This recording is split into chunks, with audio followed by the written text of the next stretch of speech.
The bedtime hook, why marriage was never simple.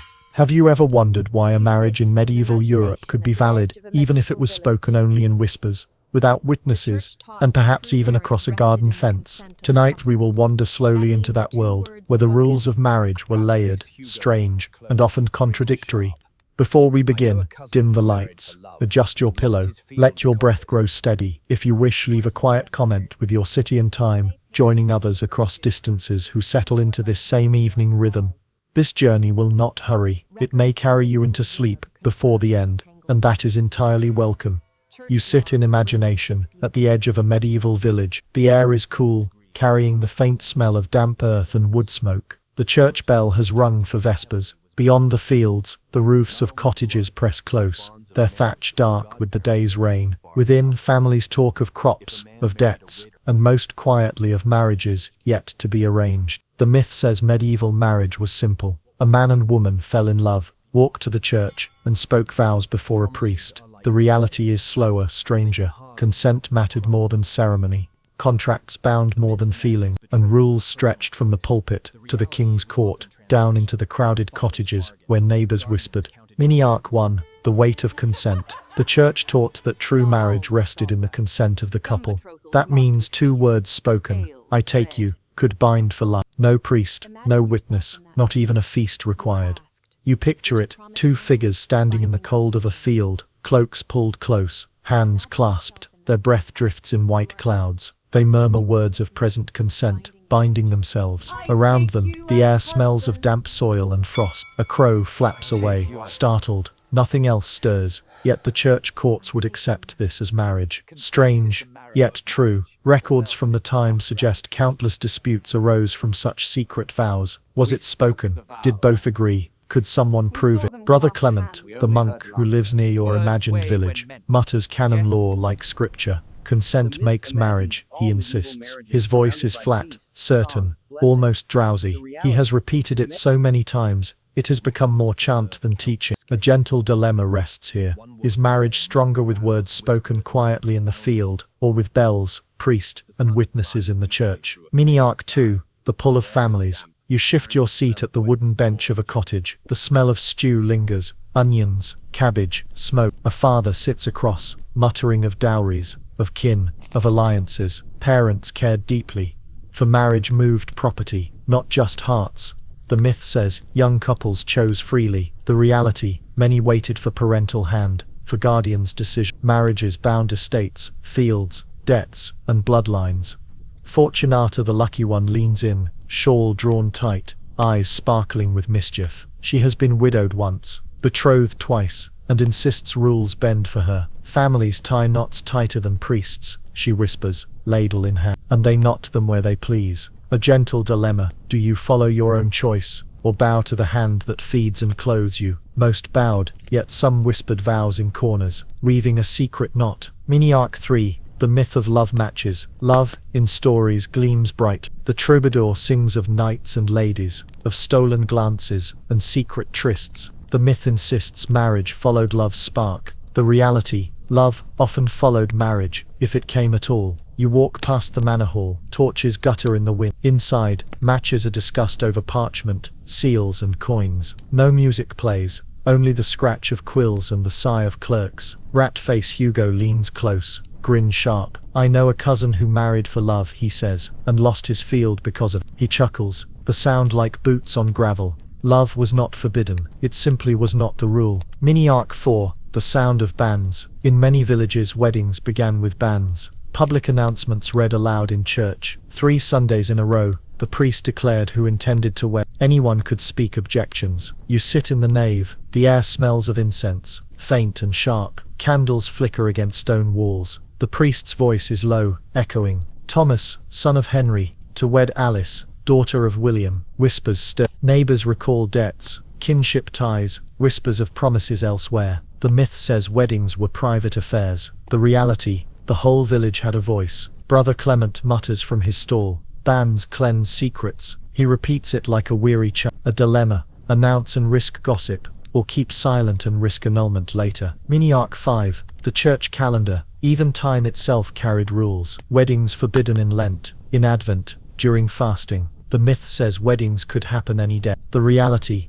large swathes of the year stood closed. You imagine couples waiting, weeks dragging slowly. Winter damp clings to walls, smoke lingers heavy in rafters. A rooster crows in the dark, though dawn has not yet come. A bride sighs by the hearth, gown folded and ready, unable to wear it until bells allow. Fortunata mutters, they say patience is a virtue. It feels more like mildew on the wall. Mini Arc 6, the small problem of proof. Without paper, without rings, without priests required, how did one prove marriage? Disputes filled courts. Was it spoken in jest, or in truth? Did both agree? Was there witness? You hear the echo of such cases. Couples arguing before a bishop, neighbors dragged to testify, letters read aloud, parchments smudged. Rat-face Hugo smirks, whispering, I know a cousin who denied his words, and spent 2 years proving them. A gentle dilemma. Is it safer to wed quietly now, or wait for formality that proves it later? Mini Arc 7 historical echoes. Records from medieval Europe confirm this tangled system. Church logs brim with disputes. Royal charters mention dowries. Letters whisper of secret vows. Some scholars believe the strangeness lay not in rarity, but in normality.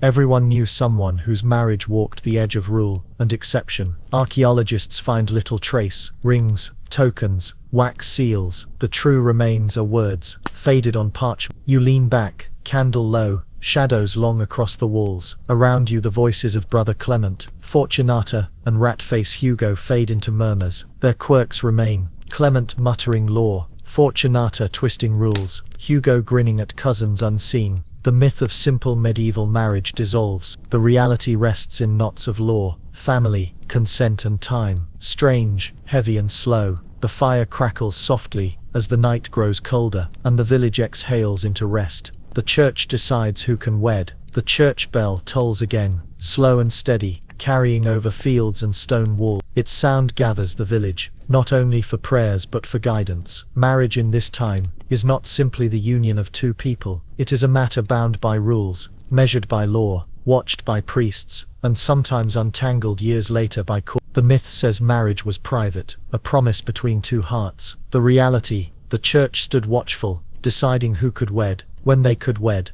and whether their union held at all. Without its blessing, consent alone might bind two, but it could just as easily unravel before judges who weighed kinship, custom and sin. You walk toward the church. The air is cool, smelling of damp stone and wax. The door creaks as you push it, hinges inside. The nave stretches in shadow, candles guttering, incense still sharp from vespers. Brother Clement stands by the lectern, fingers tracing lines of canon law on parchment. His lips move in quiet mutters, the rhythm flat and steady. 7 degrees, consanguinity, impediments. He repeats them like prayer. Mini Arc 1, the rule of kinship. The first rule the church weighed heavily was blood. Two who shared kin within 7 degrees were forbidden. Today the system feels impossibly strict. 7th cousins barred, distant lines entangled. The myth says only close kin, siblings, parents, uncles, were forbidden. The reality, the church's net cast wide, catching relations far removed.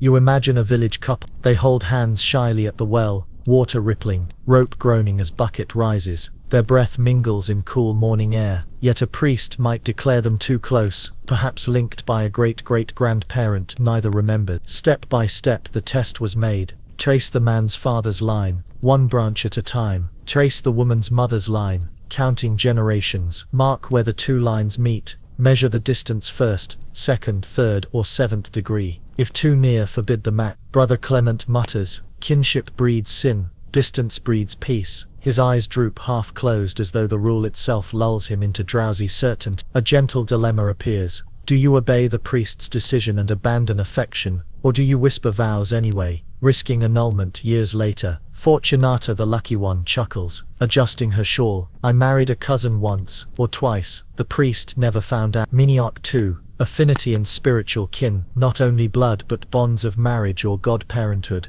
Barred couples. If a man married a widow, he could not wed her sister later. If one was godparent to another, union was blocked. The myth says godparent ties ended at baptism. The reality, they lingered, heavy, sometimes for life, You picture a baptism. The font smells faintly of water and incense. A child squirms, water dripping down soft cheeks. A man places a hand on the child's head, becoming godfather. Years later he looks at the child's aunt with affection, but the church frowns. Spiritual kinship forbids it. Rat-face Hugo grins from the back pew. I know a cousin who ignored that. Cost him 3 trips to the bishop. He chuckles, the sound like rats scratching at grains. A gentle dilemma. Honor the church's wide net of spiritual kin, or argue that love should matter more than baptismal bonds. Mini-Arc 3. Impediments hidden and revealed. Canon law listed many impediments. Age, vows of chastity, prior contracts, even impotence. Each could nullify a union. The myth says the priest simply asked 2 questions and blessed the couple. The reality, questions were many, answers tangled. Brother Clement recites them slowly, like a litany. Are you of age? Are you free of prior promise? Are you not already wed? Are you not bound to the church? Are you not kin? Are you willing, freely, without coercion? The questions feel endless, each one a barrier, each one another place to stumble. Fortunata mutters, too many questions spoil the feast. She laughs, but her eyes glint knowingly. Mini-Arc 4. Rules written and rewritten. Church councils met often, redefining marriage rules. What was lawful one century might be barred the next. The myth says rules were fixed. The reality, they shifted, layered, often confusing. You imagine parchment rustling in a dim chamber. Bishops gathered by candlelight. Wax drips down, smoke curls in the air. They debate quietly, measuring kinship charts, adjusting forbidden lines. Step by step piles. Council sets new boundaries. Villagers struggle to understand. Disputes rise when old unions conflict with new rules. Courts fill with appeals, each parchment thicker than the last. Brother Clement sighs, eyes drooping. Law ferments like ale. It changes flavor, still it must be swallowed. Mini-Arc 5. The public reading of bans. Once again bans enter the story. They were the church's net, cast to catch secrets. For 3 Sundays names spoken aloud. If kinship, affinity or contract forbade, neighbors might cry out. You sit in the church again, stone cold beneath you, incense heavy. The priest's voice echoes, John, son of Robert, to wed Margaret, daughter of Thomas. A whisper passes down the pews, but she is his god sister, but he once pledged another. Rat-face Hugo leans in, grinning. I know a cousin whose bans were shouted down. He married in secret instead. A dilemma. Announce fully, risk gossip, or hide vows, risk annulment. Both choices hold quiet weight. Mini-Arc 6. Historical echoes. Records preserve these struggles. Canon lawyers wrote long commentaries, charting kinship like tangled trees. Court rolls list cases annulled for consanguinity. Chronicles complain of couples too eager, priests too lenient, or neighbors too sharp-tongued. Some scholars believe one reason marriage rules grew so complex was control. The church held authority, deciding who could marry, binding society more tightly to altar and law. Archaeologists find little, only scratched notes, kinship diagrams, fragments of parchment, yet behind them whole lives reshaped. Mini-Arc 7. A quiet case study. Imagine one couple, Alice and John. They whisper vows behind a barn, straw sweet in the air, the sound of cattle shifting nearby. Later their banns are. A neighbor recalls Alice is kin to John in the forbidden degree. Their case goes to court. In the bishop's hall, the air smells of wax and damp wool. Papers rustle, ink stains fingers. Brother Clement reads law aloud, voice steady. Alice weeps softly. John insists they are bound. The bishop rules annulment, their whispered vows undone by kinship long forgotten. The myth says love decided. The reality, canon law. Mini-Arc 8. Rules of the church court. Brother Clement closes his book muttering once more, but rat-face Hugo steals a glance at the parchment he carries. Written in tight hand are rules, structured like steps. Rules of church marriage. Kinship forbids, even distant. Spiritual ties weigh as blood. Prior promises cancel new vows. Age matters. Boys under 14, girls under 12 cannot wed. Impotence forbids, though proof is whispered, never shouted. Annulment unravels knots tied too quickly. Fortunata chuckles, shaking her head. Rules enough to tie us all in knots. Mini-Arc 9. A gentle dilemma. You imagine yourself in this time. The candle burns low. A hand you wish to clasp is near. Yet the priest's questions linger. Are you kin? Did you promise another? Are you of age? Do you dare risk secret words? The dilemma is soft, not thunderous. Marry now and risk annulment. Or wait, and risk patience fading. Neither choice is simple, both abound in law and in silence. Miniac 10. Sleepy reflection. The church grows still. Brother Clement closes his book. Fortunata tucks her shawl. Rat-face Hugo grins, whispering of cousins, who broke every rule. Candles gutter, wax pools on stone. The air smells faintly of smoke and incense. The myth of simple marriage, private and free, dissolves. The reality rests in rules recited slowly, kinship charts stretching wide, banns echoing through nave, and courts binding lives like knots in rope. You lean back against the pew, the cold stone presses your shoulder, the bell tolls once more, low and steady. The candles dim, the parchment closes, and the church exhales into rest. Betrothal before marriage. The day is cool and grey, a thin mist clings to the fields beyond the village, and the sound of church bells fades into distance. You find yourself not at a wedding feast, nor at a church altar, but in the quieter place before the betrothal. In medieval Europe the path to marriage began not with vows beneath a priest's blessing, but often with agreements whispered, contracts sealed, or hands clasped in promise. The myth says betrothal was casual, little more than engagement as we know it now, a polite announcement, easily broken. The reality, betrothal could bind as strongly as marriage itself. Courts weighed it seriously, families watched it carefully. Sometimes people lived betrothed yet never wed, trapped in promises that felt like half marriage, half burden. The cottage where today's scene unfolds smells of damp wool and stewing cabbage. Smoke curls upward through the thatch. A father sits at the table, his daughter beside him,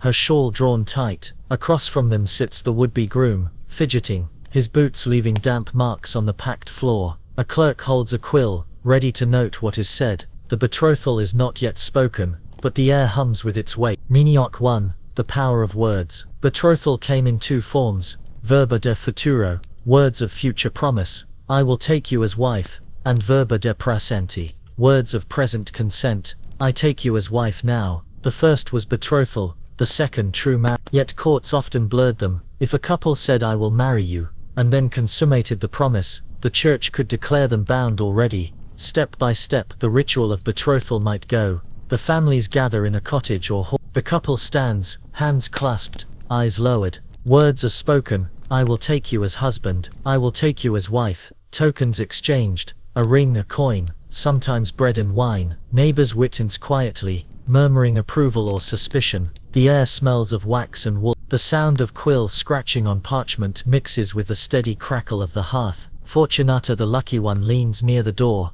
whispering that she was once betrothed 3 times before her first husband even died. Promises, she says, are like clay, they can harden, or crumble. Miniac 2. Contracts and coins. The myth imagines betrothal as personal choice. The reality, it was often transaction. Fathers bargained, guardians counted coins, dowries promised, dower rights secured. A betrothal without property agreement was like a barrel without hoops. It might collapse under pressure. You picture a parchment rolled across the table. The clerk smooths it, ink drying slowly. It lists fields, rents, lives, each line a condition. If the bride dies before marriage, her dowry returns. If the groom breaks contract, payment owed. Rat-face Hugo grins, leaning close. I know a cousin who betrothed himself for a cow, then tried to marry another for 2 sheep. He laughs, shaking his head. The story may be half jest, but such disputes filled records. A dilemma emerges. Should the bride's father demand more coin, risking delay, or accept less, ensuring union? Either choice carries quiet consequence. Miniac 3. Tokens and rituals. Tokens, sealed promises. Sometimes a ring, plain bronze. Sometimes a knife, its hilt wrapped in cloth. Sometimes bread broken, ale shared, salt sprinkled. You imagine a small table, a loaf cut in half, shared between betrothed. A cup of ale sipped, passed hand to hand. A coin pressed into palm, warm from touch. A kiss, brief, dry, more contract than affection. The cottage smells of yeast and malt. The loaf crumbles softly. The ale tastes flat but steady. Teacup Tom polishes a cup nearby, nodding solemnly. A polished cup makes a better promise, he insists, though no one listens. Miniac 4. Rules of betrothal. Brother Clement, parchment in hand, recites rules like scripture. Rules of betrothal. Gifts exchanged, return if union fails. Consummation after future promise creates marriage. A consent of families strengthens the bond. Witnesses ensure proof. though two alone may suffice. Breaking betrothal without cause incurs penance. Betrothal should be written when possible, though spoken suffices. His voice is flat, steady, almost sleepy. Fortunata yawns, muttering that rules make poor lullabies, though she drifts half into doze as he drones on. Mini-arc 5. Myth versus reality of freedom. The myth paints betrothal as romantic. A knight promising his lady, a maiden promising her swain. The reality, many promises made under pressure, guardians insisting, fathers arranging. A girl of 12 could be betrothed, binding her future to a man she barely knew. You imagine her standing by the hearth, shawl slipping, eyes lowered. She hears promises spoken around her, her name written in ink, yet her voice unheard. Later courts might weigh whether she consented, but by then the promise had shaped her life. Rat-face Hugo shakes his head, grinning. I know a cousin betrothed at 10, grew up before the marriage came. By then he'd forgotten the girl's name. Mini-arc 6. Betrothal. Feasts. Not all was somber. Some betrothals marked with feasts. Ale, bread, meat, if fortune allowed. Guests laughed, sang, toasted the future. Yet always beneath cheer lay caution. Betrothal was not yet wedding. A promise half bound. The hall smells of roasted mutton, smoke thick against rafters, cups clink. A fiddler scrapes out a tune. Fortunata laughs loudly, declaring she danced more at her betrothal feast than her wedding. Brother Clement frowns, muttering that feasts invite sin. Teacup Tom polishes his mug, smiling faintly, as though shine itself joins celebration. Mini-arc 7. Disputes and courts. Betrothal led often to disputes. One party claimed promise, the other denied. Courts listened to witnesses, neighbors, servants, even children who overheard. Words spoken in barns, fields, kitchens, all could bind. You sit in a bishop's hall, the smell of wax and damp wool presses close. Witnesses murmur, recalling who said what. The clerk scratches with quill, ink pooling in grooves. A woman insists, he took my hand by the well. He said, I will marry ye. The man shakes his head. I spoke in jest. The court listens, weighs, decides. Brother Clement mutters, jest binds if followed by deed. His voice, flat as ever, seals their fate. Mini-arc 8. A gentle dilemma. Imagine yourself in that time. You are asked, would you promise now, binding your future, or wait uncertain, if the promise might slip away? The dilemma is quiet. Security in betrothal, or freedom without it. Both paths uncertain, both head. Mini-arc 9. Historical echoes. Records from medieval courts brim with betrothal disputes. Rolls mention broken promises, suits for return of gifts, annulments of unions consummated too early. Letters describe families bargaining dowries months before wedding. Chronicles mock knights who pledged too freely, then regretted. Some scholars believe betrothal carried as much cultural weight as marriage itself. In many ways it was the first marriage, the shadow of the vow yet to come. Archaeologists find tokens, bronze rings, knives, coins buried in fields. Each may have sealed a promise, now lost to earth. Mini-arc 10. Closing reflection. The fire in the cottage burns low. The parchment curls faintly in heat. Families sigh. Promises made. Tokens exchanged. Brother Clement dozes. Rules still muttered under breath. Fortunata hums softly, remembering her own promises. Rat-face Hugo grins, certain of cousins who broke every vow. Teacup Tom polishes until his cup gleams in firelight. The myth of betrothal, as light engagement dissolves, the reality rests in contracts, coins, feasts, and disputes. Betrothal bound strongly, shaping lives before marriage even began. The hearth sighs, the quill rests, and the cottage exhales into quiet. Promises linger in the air, heavy as smoke, fragile as wax. The fire hums softly, as the night grows colder, and the village exhales into rest. Marriage by words alone. The rain has stopped, though the air is still heavy with damp. The roofs drip steadily, drops pattering into puddles that mirror grey sky. The church bell has rung, yet no priest stands nearby. Instead, two figures meet in the shadow of a low stone wall.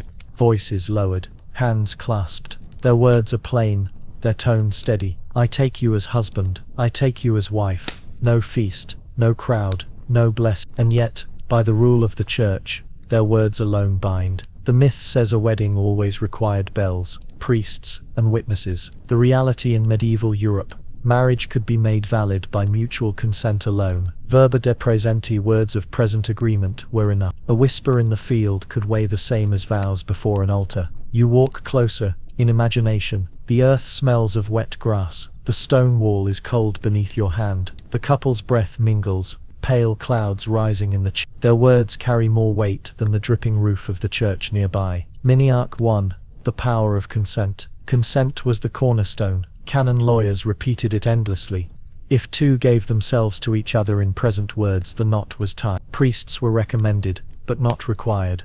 Step by step, the ritual of words alone. Two stand together, no one else required. They clasp hands, or simply look into each other's eyes. They speak, I take you. The words bind, silently recorded in heaven, if not on earth. Life shifts, from single to married, with nothing more than air-carrying words. Brother Clement mutters from a nearby bench, eyes half closed. Consent is the marrow of marriage. All else is bark around the tree. His voice is steady, flat, drowsy. A quiet dilemma forms. Speak vows now, binding without witness, or wait for ceremony that proves them. Miniarch 2. The fence and the field. Tales spread of marriages spoken over fences, in barns, on roads. A man clasped a woman's hand while leaning across a hedge. Another whispered vows in a sheepfold, sheep bleating softly nearby. Rat-face Hugo grins, eyes sharp. I know a cousin who married over a fence. The neighbor's cow was witness. He chuckles, the sound like grain spilling from a torn sack.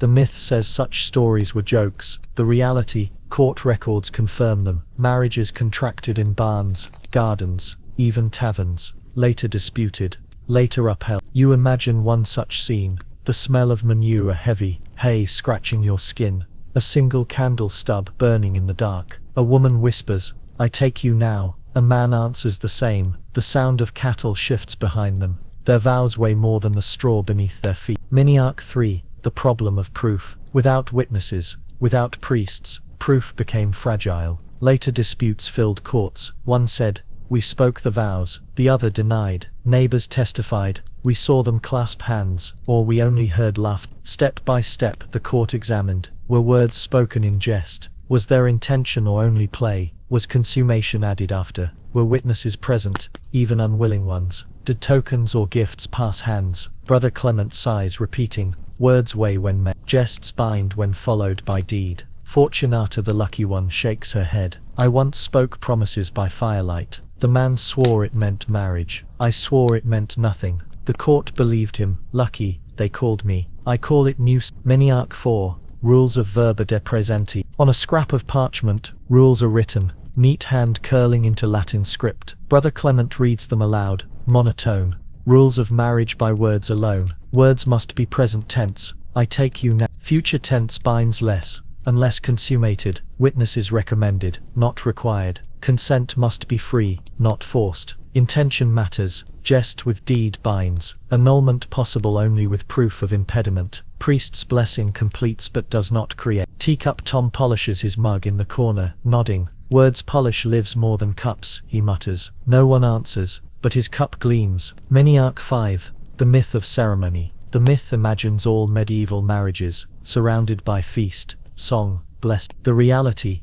many slipped quietly, almost invisibly, from single to married. No feast, no priest, only words. You imagine a narrow lane. The ground smells of mud, cartwheels leaving ruts. A couple pauses, exchanges vows, then continues walking. Behind them nothing has changed. Ahead, everything has shifted. Rat-face Hugo whispers, I know a cousin who wed in a tavern corner. The ale jug was witness. Agnes passing with her ladle scoffs. At least the ale was strong enough to remember. Miniarch 6. Disputes in court. Courts struggled with these word marriages. Neighbors dragged in, questioned. Did they hear vows? Did they see clasped hands? Was there gift, kiss, or bed afterward? You sit in a bishop's chamber. The smell of ink is sharp, wax dripping onto wooden table. Witnesses shuffle, cloaks damp from rain. One says, they spoke in laughter. Another, I saw hands clasp. The clerk scratches recording. The judge sighs. Brother Clement recites law.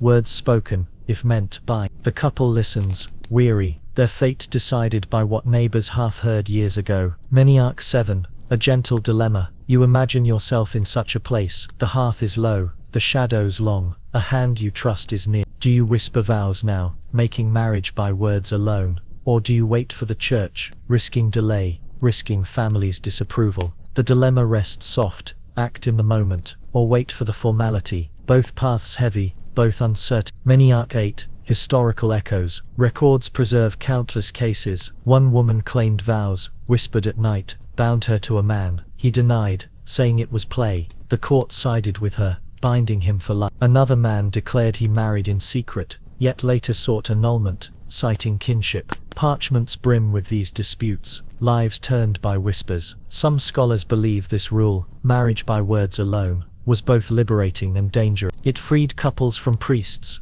but trapped them in promises made rashly. Archaeologists find little trace rings, coins, fragments, but the true relics are words caught in records, still binding across centuries. Many Arc 9. Closing reflection. The rain begins again, tapping faintly on stone roof. The couple in the field steps apart, bound though no one else knows. Brother Clement closes his book, muttering still. Fortunata yawns, remembering her own whispered vow. Rat-face Hugo grins, recounting cousins who wed over fences, in barns, in taverns. Teacup Tom polishes his cup, the reflection of candlelight steady in its curve. The myth of marriage always needing church and ceremony. The reality rests in words alone, whispered across hedges, spoken in fields, binding more tightly than chains. The roof drips, the candle dims, and the night exhales into rest. The fire crackles softly, as the rain falls steady, and the village drifts again into uneasy sleep. The hand of parents and guardians. The sun climbs weakly through a pale sky. The air is damp,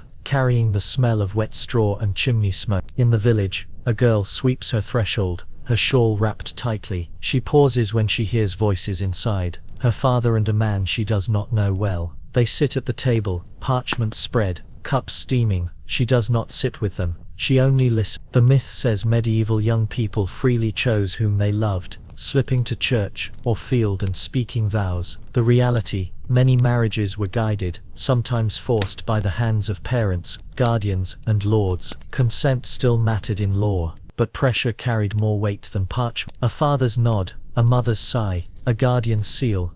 These were the invisible hands that shaped most marriages. You enter the cottage, the smell of stewed cabbage lingers. A dog sleeps by the hearth, twitching in its dream. The father's voice is calm but firm, the stranger's softer wheedle. The girl continues sweeping, her broom scratching the floor in slow rhythm. Fortunata, the lucky one, sits by the door, eyes bright, shawl wrapped like armor. She whispers, "Families tie knots tighter than priests." I learned that with every promise made for many. Arc 1. Guardianship. When a father died, a child became a ward. Guardians, often distant relatives or lords, gained the right to arrange marriages. The myth says orphans were left free. The reality: their futures were often bought, sold, or bargained. You imagine a lord's hall. The air smells of tallow candles and wet dogs. A girl stands silently as men argue. Her guardian nods toward parchment, sealing her to a man she has never met. She cannot refuse, though the law will later insist consent was required. Brother Clement mutters, near the hearth,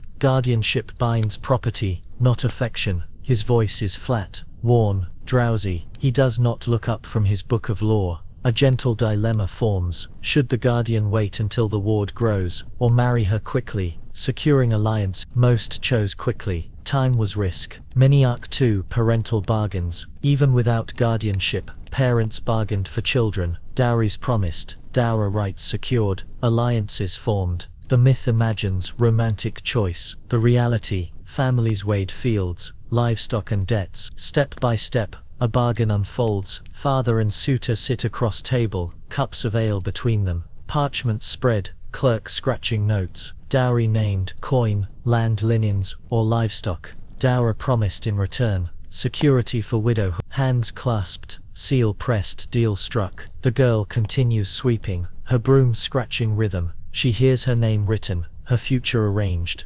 Rat-face Hugo leans in, grins sly. "I know a cousin who was traded for 2 cows, best cows the family ever had." He chuckles, as though this is comfort. Many Arc 3. Dowries and dower rights. The dowry: money, or goods brought by bride. The dower: a portion promised for her if widowed. Parents calculated carefully. The myth says dowries were luxuries. The reality: they were survived. Without dowry, few married. Without dower, widows starved. You picture a chest, linens folded, silver coins stacked, candlesticks polished. A father closes it, sighing. A suitor opens his own parchment, promising in return a dower of land. Fortunata mutters, "My dower was 2 acres and a cow. I never saw either. Lucky," they said. "I called it hunger." Miniac 4, Rules of Parental Consent. Brother Clement recites, voice slow as if half asleep, rules of parental consent. Guardians may bind wards, yet courts hear disputes later. Dowries promised must be fulfilled. Dowers pledged must be secured. Age matters, children too young cannot truly consent. Coercion invalidates in law, though rarely in practice. Families bind strongest where property lies. Teacup Tom polishes his mug at the table's edge. Consent polished thin by pressure still shines faint, he mutters. The mug gleams. The girl keeps sweeping. Miniac 5, The Myth of Obedience. The myth imagines children always obedient. The reality, some resisted, eloped, whispered vows in secret. Court rolls brim with cases of sons and daughters defying parents. You imagine a boy and girl meeting at dusk. The air smells of damp earth. A cow lowing nearby. They clasp hands, whisper vows, binding themselves without family's blessing. Days later, parents rage. Guardians petition courts. The couple insists consent makes marriage. Sometimes courts sided with them. Ratface Hugo smirks. I know a cousin who defied his father, ended up with no land, but plenty of trouble. He chuckles, shaking his head.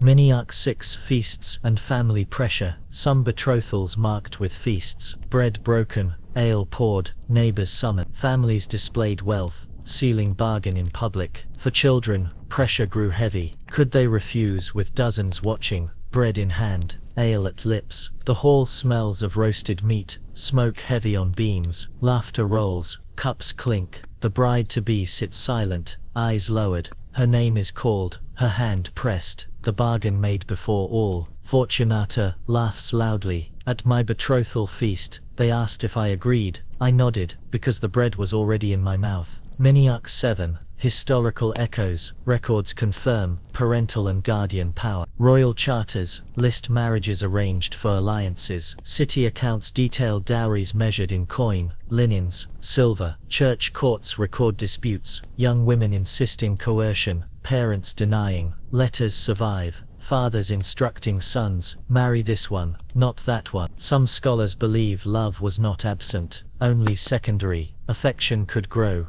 but property came first. The hand of parents weighed heavier than hearts. Miniac 8, A Gentle Dilemma. You imagine yourself in this time. The hearth glows. Your father sits across from a suitor, name spoken, dowry measured. You feel pressure of eyes, weight of silence. Do you speak, consent, obey, or do you refuse, risking anger, risking hunger, risking loss of home? The dilemma is soft but heavy. Most consented, few resisted. Miniac 9, Fortunata's story. Fortunata, the lucky one, lifts her shawl tighter, eyes glinting. My first husband was chosen for land, my second for coin, my third for debt forgiven. They called me lucky, because I lived through all, but luck is only another word for survival. Her laugh is sharp though tired. She sips from Tom's polished mug without asking. He sighs, but says nothing. Miniac 10, Closing Reflection. The girl's broom stops. Her father seals the parchment. Her suitor smiles faintly. Her future is bound, not by her own hand, but by theirs. Brother Clement closes his book, muttering still. Ratface Hugo grins, already planning a story of cousins. Fortunata hums softly, remembering bargains made. Teacup Tom polishes his mug again, shines steady in candlelight. The myth of free choice dissolves. The reality rests in parental bargains, guardian seals, dowries measured, dower rights promised. The hand of parents shaped unions more than the hands of lovers. The hearth hums, the parchment calls, and the cottage exhales into quiet. Promises linger like smoke in rafters, heavy, slow and binding.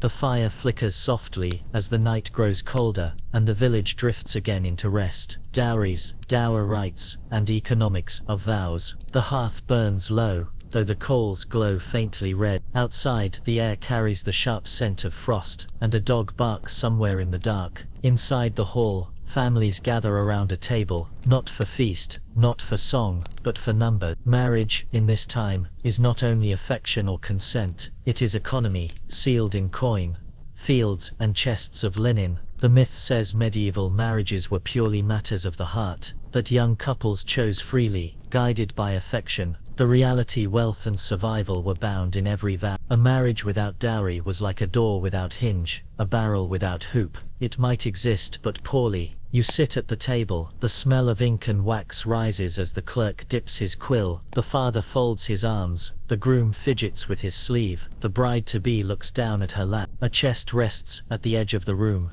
its iron lock cold, its contents heavier than any words spoken tonight. Mini-arc 1. The dowry chest. The dowry was the property a bride brought into marriage. It might be coin, land, cattle, linens, candlesticks, or even obligations of service. Without it, a suitor might never come. Step by step, the chest is prepared. The family gathers linens, spun and embroidered by hand, silver coins counted, dull under candlelight. A candlestick polished, gleaming faintly, keys tied to ribbon, locked chest carried, chest placed at the table, both families staring at it, as though it breathes. The chest smells of cedar and damp cloth. Its iron bands creak faintly. Rat-face Hugo leans closer, whispering, "I know a cousin whose chest was filled with nothing but onions." Still, he called it dowry. He grins, though no one else laughs. Mini-arc 2, the dower promise. If dowry was what the bride brought, dower was what the groom promised in return. Property, or income, she would hold if widowed. It was her protection against hunger. The myth imagines widows helpless. The reality, dower, when honored, gave them strength.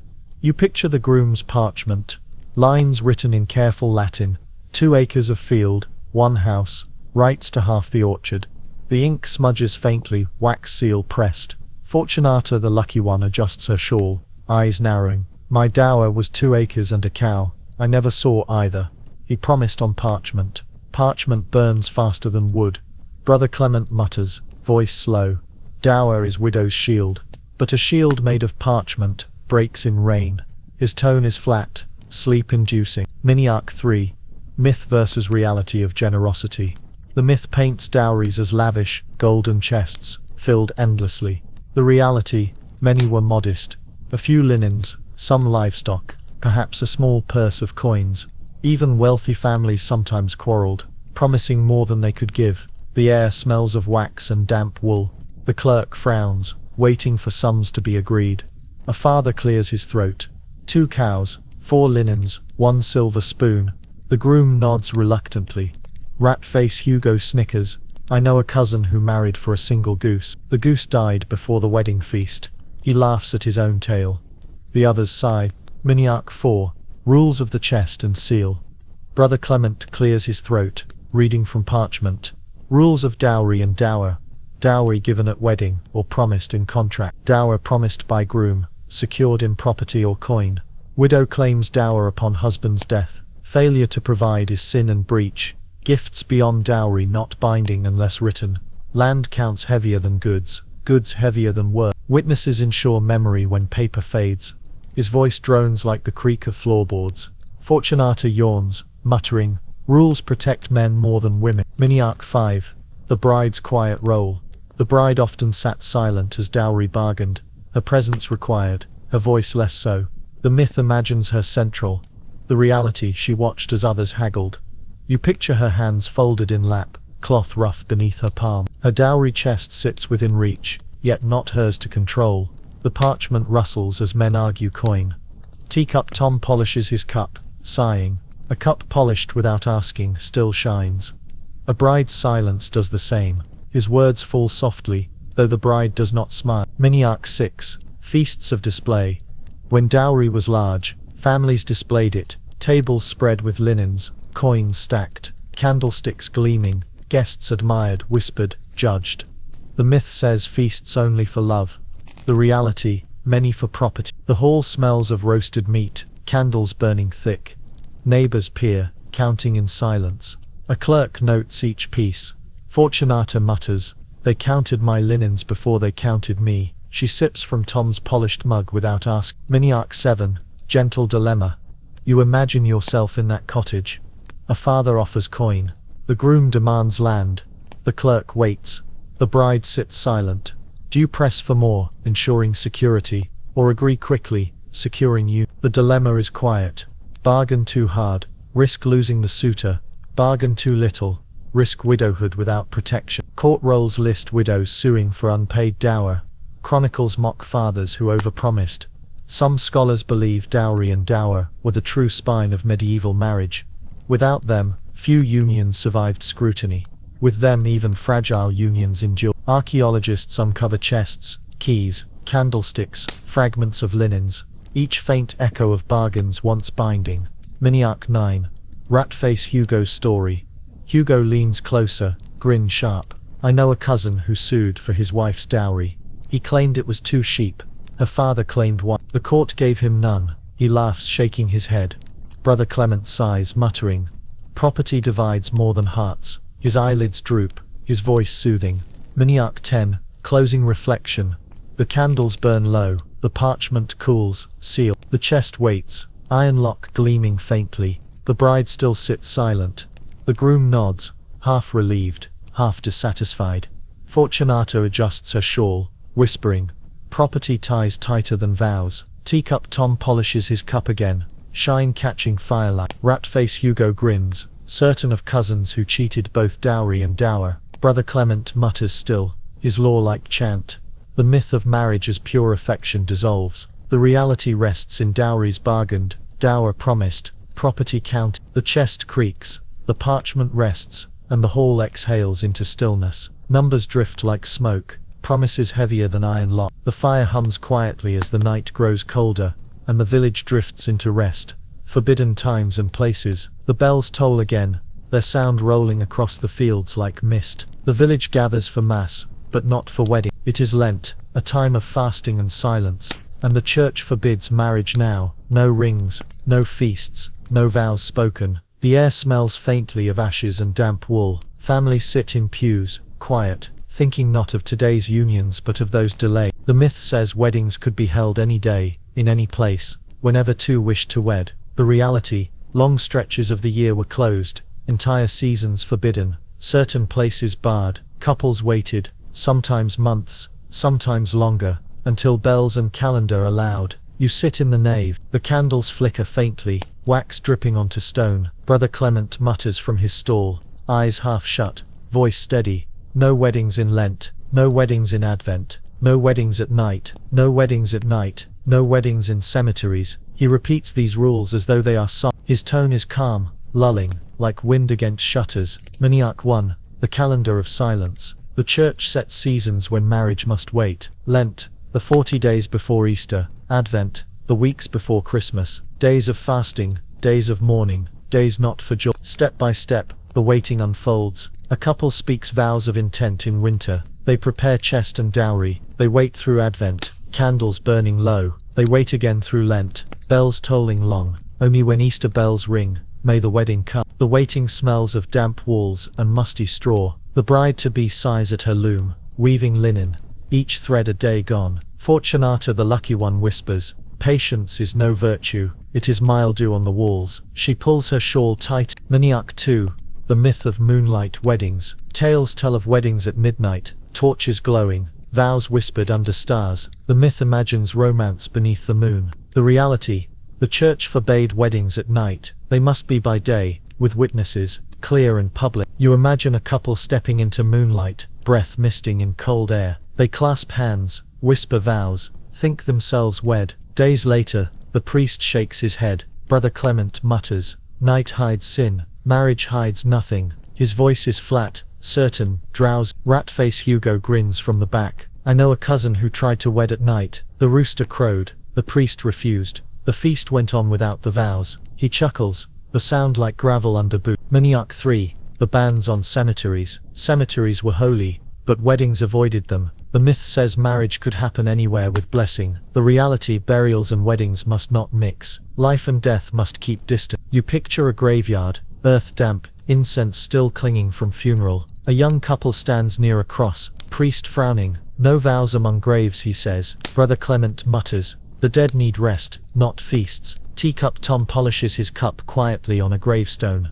Stone shines no matter where you polish. His words drift softly into mist. Maniac 4. Rules of time and place. A clerk unfolds parchment, voice steady. Rules of marriage, times and places. No weddings at night. No weddings in cemeteries. Weddings best at church doors before witnesses. Weddings in fields or taverns risk dispute. The rules feel endless, yet each is clear. Brother Clement nods slowly, murmuring them again like prayer. Fortunata yawns, muttering. Rules enough to starve joy. Maniac 5. The problem of waiting. For couples, forbidden times meant waiting. A chest prepared, a feast planned, but bells denied. Meat salted, ale brewed, linens folded, all waiting, growing stale. You picture salted pork turning sour, ale losing foam, bread molding in the chest. The house smells faintly sour, the family restless. The couple glances at each other, sighing. A gentle dilemma forms. Marry secretly now or wait months while food spoils and patience thin. Ratface Hugo smirks. I know a cousin who wed in Lent. The bishop fined him 2 hens and a goose. He laughs, certain the goose tasted better than the marriage. Maniac 6. Myth versus reality of flexibility. The myth says rules bent easily, priests turning blind eye. The reality, some priests were strict, others lenient. Records show couples fined for Lent weddings, others ignored. You imagine one village, where priest accepts coins quietly, blessing vows in secret. Another where priest refuses, sending couples away until Easter. Brother Clement mutters, law bends, but never breaks. His eyelids droop, his tone like lullaby. Maniac 7. Historical echoes. Records confirm these bans. Councils forbade weddings in holy seasons. City statutes repeated them. Chronicles note couples fined, bans delayed, feasts spoiled. Some scholars believe these restrictions reminded people that marriage was not only personal, but spiritual, bound to the rhythms of the church year. The calendar itself shaped their life. Archaeologists find little, no bones of feasts delayed, no coins of fines paid, but parchments whisper the silence of forbidden days. Maniac 8. Fortunata's memory. Fortunata pulls her shawl close. I once waited 6 months through Lent. My gown turned yellow before I wore it. My dowry chest grew mold on the linens. They called it holy patience. I called it rot. She chuckles, though her eyes glisten. Teacup Tom polishes his cup beside her. Patience polishes nothing. He sighs. The cup gleams faintly anyway. Maniac 9. A gentle dilemma. Imagine yourself in this time. The chest prepared, the feast ready, yet it is Lent. The bells forbid. Do you wait, risking spoilage, or do you whisper vows in secret, risking fine and annulment? The dilemma rests heavy but quiet. Both paths uncertain,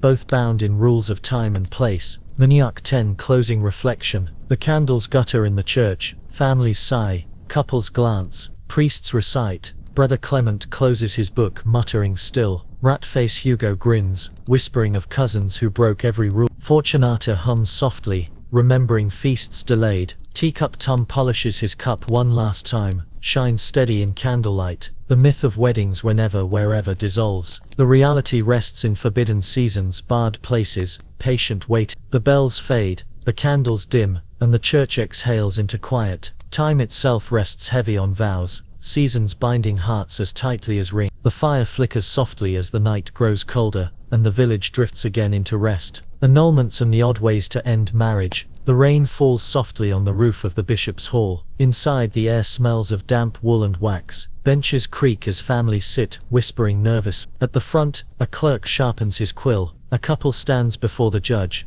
hands clasped, or perhaps deliberately apart. They are not here to wed, but to unwed. The myth says medieval marriage was indissoluble, but once bound, no one could escape. The reality, while divorce in the modern sense did not exist, annulments did, and they could unravel marriages, through curious and sometimes strange reasons. Annulment did not dissolve a marriage, it declared it had never been valid at all. You take your seat near the smell of mildew drifts from the walls. Brother Clement clears his throat, muttering canon law under his breath. Impediments, coercion, prior vows, impotence. He repeats them slowly, flat as a chant. Fortunata, the lucky one, shifts in her shawl. I escaped one husband by luck, she whispers, though luck needed parchment, and parchment needed coin. Ratface Hugo grins slyly. I know a cousin who claimed he was too young, though he had a beard already. Maniac 1. Grounds for annulment. Canon law listed clear ground. The myth says only death parted couples. The reality, Marriages could be declared invalid if they were too closely related by blood, one had been previously betrothed, consent had been forced, one partner was too young, a prior vow of chastity bound one, impotence prevented consummation. Step by step the process unfolded, a petition filed with bishop's court, witnesses summoned, neighbors, kin, even servants, questions asked, uncomfortable and long, evidence weighed, parchments, tokens, judgment pronounced valid or void. The smell of ink and damp parchment fills the hall. The air is heavy with waiting. Maniac 2. Consanguinity. If kinship within forbidden degrees was discovered, annulment followed. Even after years of marriage, children born, households built, the knot could be untied. You imagine a couple in a small cottage, children playing with wooden toys, the hearth crackling. A neighbor whispers to priest, they are cousins. Soon a court summons arrives. Brother Clement mutters, kin forbids, even joy cannot cleanse it. His voice is slow, almost weary. Fortunata shakes her head. I knew a woman cast out after 10 years, because a priest traced her husband's uncle too close. She called it bad luck. I call it cruelty. Ratface Hugo smirks. I know a cousin who hid his cousin wife for years, still married, still grinning. If someone had once spoken I will marry you, even without consummation, it could block a future union. You sit in the hall as a woman holds a small token, a ring of bronze. She whispers, he promised me. The groom denies, but the court nods. The second marriage unravels. The air smells of rusted metal and candle smoke. The couple sighs, lives altered by a single word spoken years before. Maniac 4. Impotence. One of the strangest and most whispered grounds was impotence. If a husband could not consummate, the wife might petition annulment. The myth imagines courts ignored such private matters. The reality, they questioned them directly. Step by step the awkward process. Petition filed. Midwives or physicians summoned. Questions whispered. Evidence gathered. Sometimes even tests ordered. Though modesty veiled details. Court decides, capable or incapable. Brother Clement mutters, without consummation, no true union. His voice hums low, flat. Ratface Hugo grins. I know a cousin accused of impotence. He proved otherwise with the innkeeper's daughter. He laughs too loudly, earning glares. Maniac 5. Coercion and age. If a marriage had been forced, annulment possible. If a child too young wed, annulment followed. The myth imagines children easily married. The reality, canon law set ages, 14 for boys, 12 for girls. Below this, vows were void. You imagine a girl of 10, shawl slipping, eyes wide. Her guardian arranges marriage, but years later she appeals. The court agrees. The air smells faintly of damp straw, the chamber cold. Fortunata whispers, I was betrothed at 12, wed at 14. They called it normal. I called it silent. Mini-arc 6. Rules of annulment. Brother Clement reads from parchment, voice slow and even. Rules of annulment. Prior vow of chastity forbids. Impotence prevents marriage. Annulment declares marriage never was. His words echo in the hall. Flat, almost soothing. Teacup Tom polishes his cup quietly, nodding. Annulment polishes mistakes until they shine like they never happened. Mini-arc 7. The cost of freedom. Annulment was costly. Fees to bishop. Payments to clerks. Bribes to officials. The myth imagines easy justice. The reality, only those with coin could afford. You picture a widow pawning her silver spoon to pay fees, a father selling a goat, a man borrowing coin to petition annulment. The hall smells of sweat and fear. Coin clinking as clerk counts. Fortunata shrugs. I paid with half my dowry to leave a husband. They called me lucky. I called it debt. Mini-arc 8. Historical echoes. Records brim with annulment cases. Rolls list kin discovered. Promises recalled. Coercion confessed. Letters describe women pleading, men resisting. Chronicles mock lords who annulled for convenience. Some scholars believe annulments were both justice and loophole, allowing escape, yet favoring wealth. Archaeologists find fragments, broken rings, seals, parchments torn, the echoes of marriages erased. Mini-arc 9. A gentle dilemma. You imagine yourself in such a hall. The air smells of wax, damp stone. A petition lies before you. Do you declare your marriage void, freeing yourself, or endure, fearing scandal, fearing cost? The dilemma rests heavy, but quiet. Either choice reshapes life, yet both remain uncertain. Mini-arc 10. Closing reflection. The candles burn low in the bishop's hall. Families sigh, Couples weep or smile faintly. Brother Clement closes his book, muttering still. Fortunato adjusts her shawl, remembering her own escape. Rat-face Hugo grins, ready to tell another cousin's tale. Teacup Tom polishes until his cup gleams in candlelight. The myth of marriage indissoluble dissolves. The reality rests in annulments. Grounds strange and wide.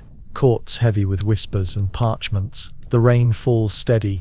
The ink dries slow, and the hall exhales into quiet. Promises unmade linger like smoke, faint yet binding. The fire hums low as the night grows colder, and the village drifts again into rest.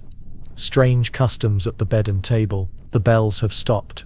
The feast has ended. Torches sputter in the courtyard, their smoke curling against damp stone. Inside, the hall smells of spilled ale, roasted meat now cold, and the faint sweetness of crushed herbs underfoot. The guests are sleepy, yet not ready to leave. Something remains. The bedding of the couple, the last strange ritual of the day. The myth says marriage was private after vows, husband and wife left to themselves. The reality, in many parts of medieval Europe, customs made the first night public, or at least partly witnessed. Songs, jokes, laughter and sometimes mockery accompanied the couple from table to bed. You step into the hall. The benches creak under weight of tired guests. Brother Clement mutters prayers, his eyelids heavy, his tone steady as candlelight. Fortunata, the lucky one, adjusts her shawl, whispering, "Feasts fill the belly, but bedding fills the gossip." Rat-face Hugo leans close, grins sly. "I know a cousin who slept less at his bedding than his neighbors did." Teacup Tom polishes his cup one last time, as though shine still matters even as the hall grows dark. Mini Arc 1. The bedding procession. Step by step the bedding unfolds. Guests rise from benches, voices buzzing low. The bride led from hall to chamber, women at her side. The groom followed, men laughing, jostling, sheets lifted, bed inspected, candles held high. Couple tucked in, blessings muttered, jokes made, sometimes even songs sung. The chamber smells of linen, slightly damp, dried by hearth. A jug of ale rests on the table, half drained. Guests linger, eyes curious before at last withdrawing. The myth imagines silence. The reality, laughter and mockery filled the chamber before leaving. Mini Arc 2. Witnesses and proof. Some places required witnesses to the bedding. The myth says consummation was always private. The reality, proof mattered, especially for noble union. You imagine 2 men and 2 women standing by the door, cloaks wrapped tight, watching awkwardly as the couple lay side by side. Their task not desire but proof. If challenged later, they could swear the bedding happened. Brother Clement mutters, "Without proof inheritance fault." His voice is flat, like the slow toll of a bell. Fortunata shakes her head. "I was watched once. I kept my shawl tighter than any vow." She chuckles, though her eyes dim at memory. Mini Arc 3.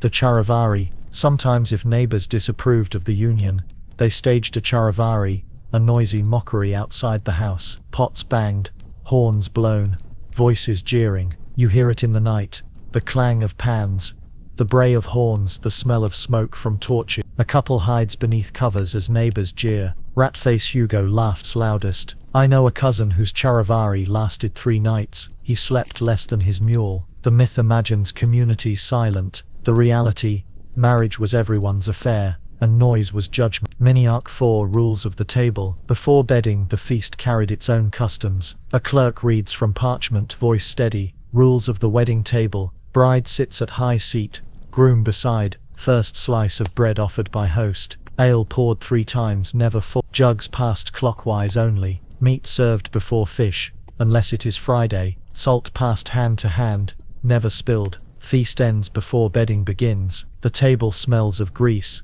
Breadcrumbs scattered, cups clink faintly. Teacup Tom polishes his mug with care. Rules polish a feast as well as cups, he sighs. Mini Arc 5. Myth versus reality of feasting. The myth imagines wedding feasts, rich and endless. The reality, many were modest, thin ale and bread stretched. Only nobles held banquets of day. Villagers often scraped together what they could. You picture a table with bread, cheese, onions, small ale. Guests chew slowly, filling silence with words rather than food. Outside, frost creeps across windows. Fortunata mutters, "At my first wedding they served beans. At my second, cabbage. At my third, Nothing at all. She laughed softly, calling herself lucky anyway. Mini Arc 6.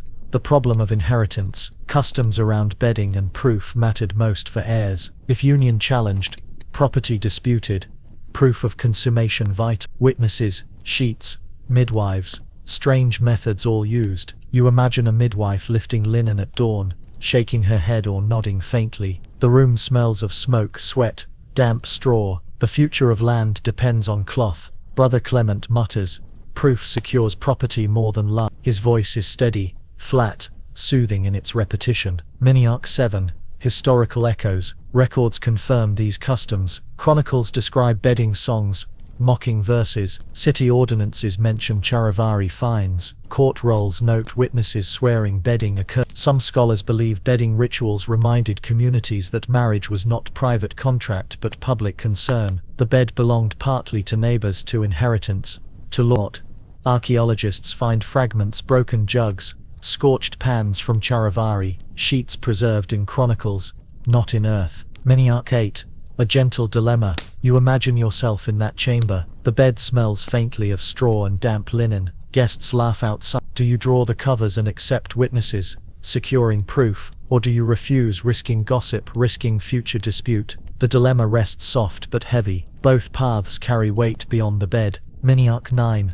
Rat-face Hugo's tale. Hugo grins, leaning close. I know a cousin who hid under the bed during his own charivari. When neighbors burst in, they found only his boots. He never lived it down. He laughs, the sound echoing like spoons in a pot. Fortunata shakes her head, shawl tight. Every cousin of yours seems unlucky, yet you grin as if it were fortune. Mini Arc 10. Closing reflection. The feast has ended. The bed is filled. The neighbors return to their cottages. The air smells of ashes and cooling bread. Brother Clement closes his book, muttering one last rule. Teacup Tom polishes his cup even in the dark. Shine, catching embers. Fortunata hums softly, remembering her own bedding feasts. Rat-face Hugo grins, already planning the next charivari tale. The myth of silent, private weddings dissolves. The reality rests in feasts, thin or rich, bedding public or mocked, bedsheets as proof, neighbors as witnesses. The torches die, the embers glow, and the hall exhales into quiet. The bed creaks softly, as the village drifts again into uneasy sleep. Second marriages, widowhood and clerical suspicion. The bells toll slowly, not for a wedding but for a funeral. The churchyard is damp, earth freshly turned. The smell of wet soil and incense hangs in the air. A widow stands beside the grave, shawl heavy on her shoulders, eyes lowered. The priest mutters prayers, his voice steady as the drizzle falling. The myth says widows were free after their husbands died, free to live as they pleased. The reality, suspicion followed them. The church frowned on second marriages, even if it permitted them. Neighbors whispered of lust, of greed, of impatience. Some widows chose independence, others remarried for survival. Their choices weighed and judged at every turn. You step into her cottage weeks later. The hearth burns faint, its smoke sharp in the air. The chest of dowry sits unopened, a reminder of bargains past. On the shelf rests a parchment, ink drying slowly.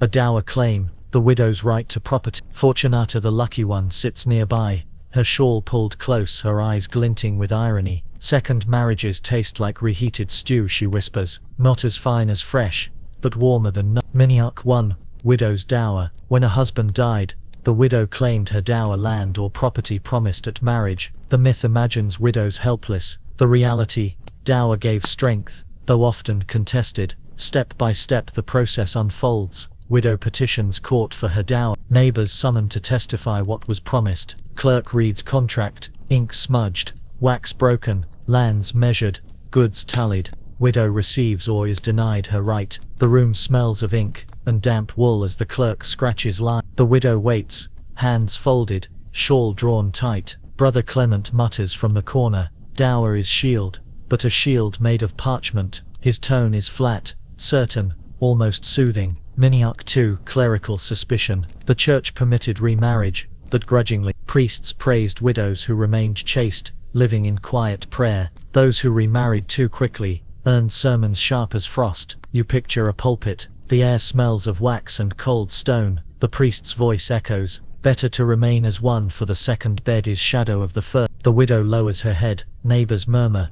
Fortunata chuckles. They called me shameless, I called it survival. Miniarch 3, Myth versus Reality of Choice. The myth paints widows free to choose their next husband. The reality, pressure heavy from families, lords, guardians. A widow with land was prized to be remarried quickly, her property shifting to another household. You imagine a widow standing in her cottage, chest still unopened, 2 suitors wait at her door, one chosen by her family, another by her lord. She sighs, shawl slipping from her shoulder. The air smells of damp earth, her hearth smoke weak. Rat-face Hugo grins. I know a cousin who married widow after widow. They called him thrifty, he called it love. He laughs, sound like boots on gravel. Miniarch 4, The Rules of Remarriage. Brother Clement unfolds parchment, his voice steady. Rules of widowhood and second marriage. Widow may claim dower before new vows. Second marriage is permitted, but delayed for mourning. Chastity praised, lust condemned. Guardians may press widows with land to remarry. Priests frown,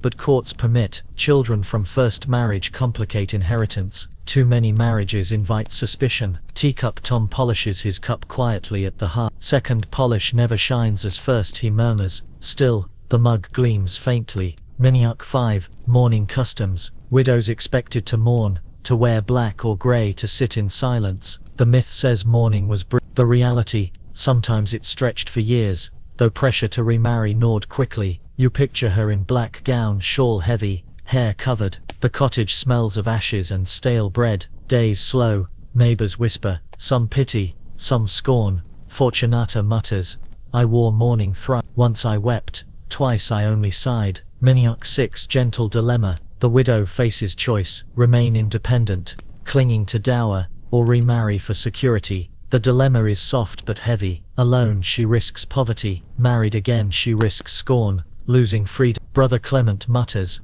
better widowed than lustful. Rat-face Hugo grins, better lustful than hungry. Fortunata shakes her head, better lucky than either. Miniarch 7, Children and Inheritance. Children complicated, widow, property split, dower weighed, stepfathers mistrusted. The myth imagines smooth transitions. The reality, disputes thickened like smoke. You imagine a widow at court, children beside her. A suitor claims her land, neighbors testify. The clerk sighs as quill scratch. The smell of wax and damp parchment hangs heavy. Miniarch 8, Historical Echoes. Records brim with widows petitioning for dower, resisting pressure to remarry, or dragged into second vows. Letters describe priests warning against haste. Chronicles mock widows who married oft. Some scholars believe widowhood was both moment of power and vulnerability, independence rare for women, yet suspicion constant. Archaeologists find tokens, rings worn thin, keys to dowry chests, seals of remarriage, each faint echo of choices made. Miniarch 9,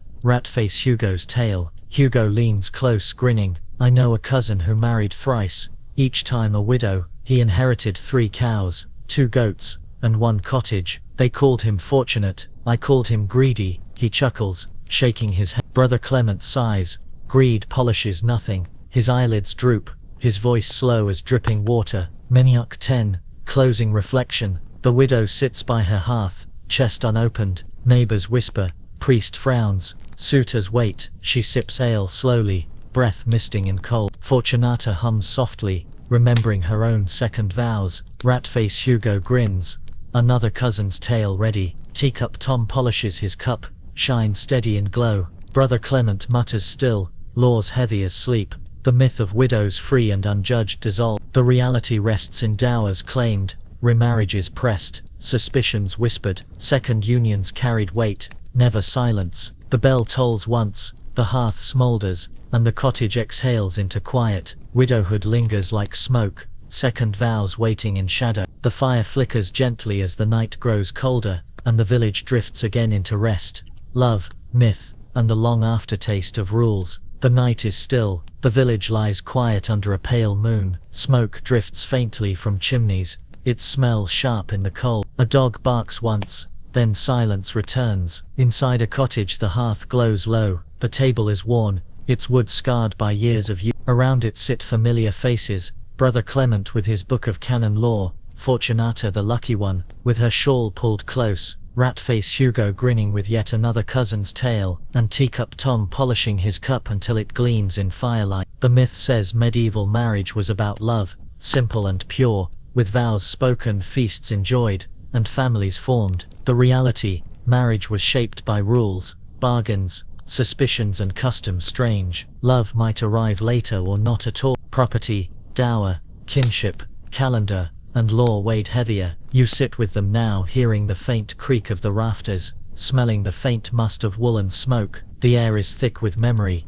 as though every vow ever spoken lingers in this room. Miniac 1. The myths remembered. You recall them one by one. The myth that love alone made marriage. The reality, contracts and kinship bound tighter. The myth that water and bread were enough. The reality, dowries and dower rights decided future. The myth that weddings could happen anywhere, anytime. The reality, forbidden seasons stretched long, forbidden places narrowed choice. The myth that once bound, marriages could never end. The reality, annulments, unknotted vows with parchment and coin. The myth that widows were free. The reality, suspicion shadowed every second vow. Fortunata sighs. Myth sounds sweeter than rules, but sweetness fades, while rules remain. Brother Clement nods, muttering, consent, kinship, impediments, bans. His voice is steady, flat, like rain on stone. Miniac 2. The rules repeated. Brother Clement unfolds parchment one last time. His voice drones, slow and soothing.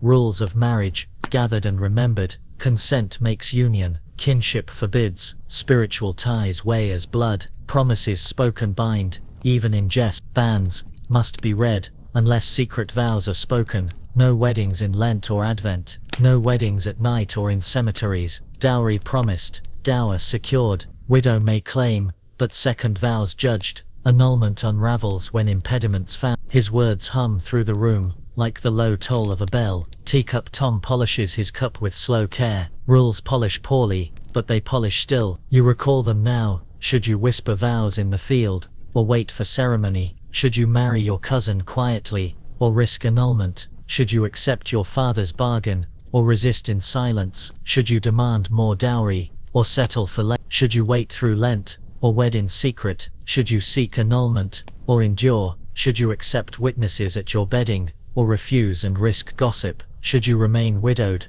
or remarry for survival? Each dilemma soft, never thunderous, but heavy, all the same. Fortunata whispers, every choice is hunger or silence. Ratface Hugo grins, or goose or cow. Brother Clement mutters, or sin or penance. Miniac 4. The economics of vows. The hearth crackles faintly. You picture all the chests, parchments, coins, fields and linens, that carried marriage forward. The myth of affection pales before the reality of economy. You imagine dowry chests creaking open, candlesticks gleaming, linens folded, coin count. You imagine dower promises, written in ink, sealed with wax. You imagine widows clutching those parchments, suitors arguing over them, courts weighing them slowly. The air smells of old parchment, faintly sweet with beeswax, faintly sour with mildew. Teacup Tom holds his cup steady. Even vows rust without coin, he murmurs. Miniac 5. Customs of bed and table. You recall feasts thin and rich, bread shared, ale poured. You recall bedding ceremonies, noisy with laughter, sheets inspected, witnesses awkward. The myth of privacy fed. The reality, marriage was public, tables and beds alike bound by rules. You hear echoes, laughter, banging of pots in charivari, the creak of bed under many eyes, the hum of songs mocking yet binding. Ratface Hugo grin. I know a cousin whose bedding feast ended with neighbors asleep on his floor. He never knew who was married, him or them. Miniac 6. Historical echoes. Records hold it all. City accounts, parish registers, court rolls, chronicle. They whisper of kinship forbidden, dowries bargained, bans read, annulments filed, widows judged. Some scholars believe marriage in medieval Europe was less about affection than about weaving property, kinship, and faith into one net. The rules, strange and heavy, gave order where chaos might reign. Archaeologists find fragments, bronze rings, sealed parchments, broken cups, not love itself but the tools that bound it. Miniac 7. The final gathering. The fire burns, low, the characters sit quiet. Brother Clement mutters rules, softer now, his eyes half closed. Fortunata pulls her shawl close, remembering each marriage survived. Ratface Hugo grins, another cousin's tale forming on his lips. Teacup Tom polishes his cup until it reflects the fire itself. You sit with them, listening. The room smells of smoke and wool. The walls creak faintly in wind. Myths and realities blur. Rules drift like smoke. Marriage in medieval Europe lingers. Strange, heavy, but steady. Closing reflection. The myth of simple romantic love fades. The reality remains. Marriage was contract, ritual, suspicion, survival. Yet within rules, affection sometimes grew. Within bargains, laughter sometimes sparked. Within suspicion, companionship sometimes formed. Brother Clement's mutter fades to silence. Fortunata hums softly, a tune from long ago. Ratface Hugo grins, one last time, though no words follow. Teacup Tom sets down his polished cup, satisfied at last. The fire flickers low, the embers glow faintly, and the cottage exhales into stillness. Rules rest like ashes, myths drift like smoke, and the night deepens into quiet. The coals sigh softly as the frost gathers outside, and the village drifts once more into rest.